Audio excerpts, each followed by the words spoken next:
Le secteur privé représente un moteur de croissance et de création d'emplois pour toute nation qui se veut forte et puissante. C'est fort de cette conviction que le Premier ministre, l'ambassadeur Alamay Halina, a réuni autour de lui les investisseurs, le patronat et la Chambre de commerce, d'industrie, d'agriculture, des mines et d'artisanat.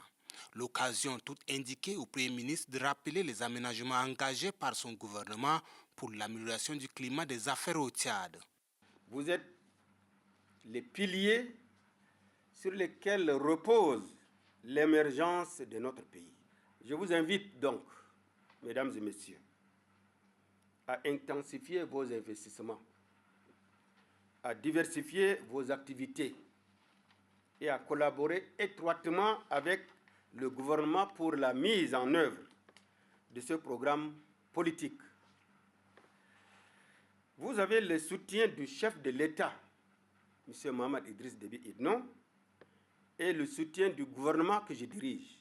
Le patronat est un acteur clé dans la création de l'emploi au Tchad. Son président Bichara Doudou a indiqué que les patrons d'entreprises sont déterminés à poursuivre et à accompagner le gouvernement dans sa politique pour le développement économique du pays. Vous savez, notre rôle, c'est de créer des emplois et de la richesse. Donc le gouvernement a besoin, pour exécuter ce programme, 3 000 milliards de francs CFA.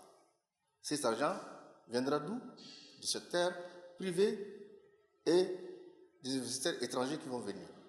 Pour cela, donc, on lui a proposé un autre cadre pour discuter entre nous. La Chambre de commerce, d'industrie, d'agriculture, des mines et d'artisanat, par la voix de son président Ali Hadi Mohamed Seyid, insiste sur le sens d'écoute et de rapprochement ainsi que les moyens pour accompagner le gouvernement dans sa vision.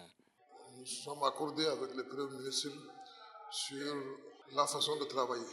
Donc, travaillons tous ensemble, la main dans la main, pour le développement socio-économique de notre pays, qui dit effectivement plus de concertation, plus d'écoute, plus de réformes, plus d'accompagnement pour le secteur privé.